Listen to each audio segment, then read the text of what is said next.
Paradox of choice. तो लोग बोलते हैं कि भाई ज़्यादा चॉइस होने से ज़्यादा कन्फ्यूजन होता है and it creates lot of disturbance in the mind. But मैं बताऊं तो इट्स नॉट अबाउट दैट ज़्यादा चॉइसेस से ज़्यादा कन्फ्यूजन होता है। इट्स अबाउट कि जितने चॉइसेस हमारे पास होते हैं हमारी उतनी ही ज़्यादा डिसीजन मेकिंग एबिलिटी लगती है उस चॉइस को पकड़ने में। ठीक है, तो जैसे आपके पास 10 ऑप्शंस हैं तो आपका माइंड जो है 10 चीज़ों के लिए ऑक्यूपाइड है। अब क्या होता है कि किसी के अंदर ना लिमिटेड एनर्जी होती है शरीर में। Just because of that limited energy हम इतने सारे डिसीजंस एक साथ नहीं ले सकते। किसी के अंदर जिसके अंदर एनर्जी लेवल्स हाई हैं, he is very mentally sorted, he will be able to take much better stands even अगर चॉइसेस बहुत ज़्यादा हैं। तो अगर आपकी लाइफ में ऐसे मल्टीपल चॉइसेस का इशू है तो इसका सिर्फ एक ही आंसर हो सकता है और इसका एक ही सोल्यूशन हो सकता है, which is first to understand कि ये चॉइसेस जो हैं ये मेरे लिए इनमें से प्रेजेंट सर्कमस्टांसेस के हिसाब से क्या बेस्ट ऑप्शन है। ठीक है, बट ह्यूमन माइंड को क्या होता है, why we want more is, मैं इसमें मतलब ये नहीं बताऊंगा कि आपको करना क्या है, मैं बताऊंगा कि ऐसा क्यों होता है और आप इसको अपने अपने मन को कैसे समझ सकते हो इस केस में। तो ज़्यादा चॉइसेस का रीज़न होता है ability of not taking risk. मतलब आपको डर लगता है कि अगर ये नहीं तो ये नहीं तो ये नहीं तो ये, और आपको में भी लालच होता है।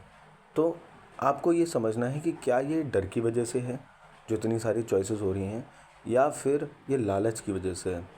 दोनों में से एक आंसर आपको मिलेगा। जो भी आंसर वो होता है that primarily comes from your inner sense of fear और ग्रीड। तो ये समझना पड़ेगा इसमें कि what is the next step. Next step is to understand that जो आपकी चॉइसेस हैं ये आपने क्यों ली हैं, क्यों है, क्या ये चॉइसेस किसी और के थ्रू हमको बताई गई है या फिर ये हमारा डिसीजन है, राइट।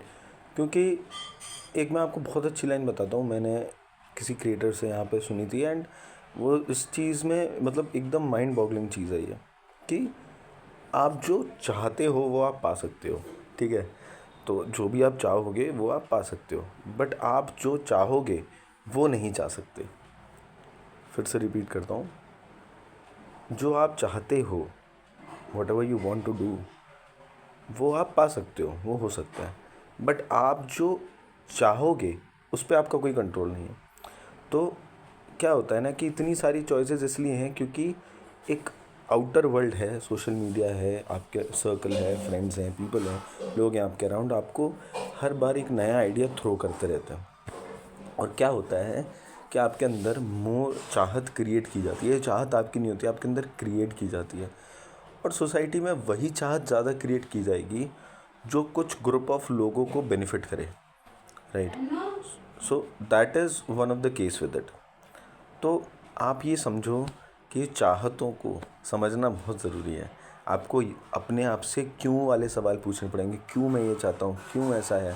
अगर जैसे किसी के करियर में काफ़ी ज़्यादा चॉइसेस है कि मैं ये भी कर लूँ, मैं डेटा एनालिस्ट का कोर्स कर लूँ, मैं मे बी टेक में चला जाऊँ, या फिर मैं बिज़नेस कर लूँ, या ये, तो वो इसलिए होता है क्योंकि हमारे मन में एक इनर सेंस ऑफ चाहत बढ़ा दी गई है जो हमारी बॉडी ले नहीं सकती।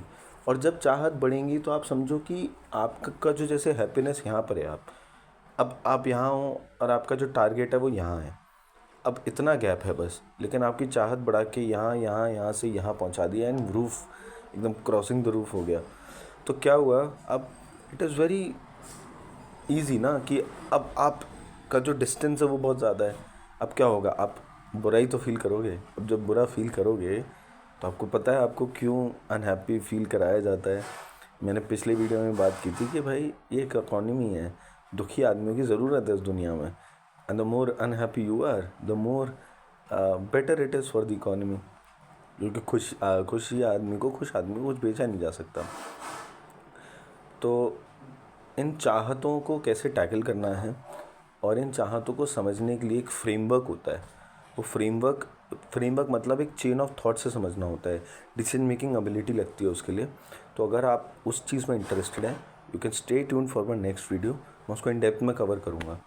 बट जो आपको मैंने आज ये बताया, अच्छा लगा तो कमेंट करो, और आपके जो खुद के जो टॉपिक्स है वो जो मुझे आप कवर करना चाहते हो कि मैं उन टॉपिक्स को कवर करूं, तो आप मुझे कमेंट सेक्शन में उसका बताइए, और I definitely try to cover as much as best as possible, right. I am also working on a small maybe कुछ डॉक्यूमेंटेशन है या PDF है, I am also working on it so that मैं आपको दे सकूँ।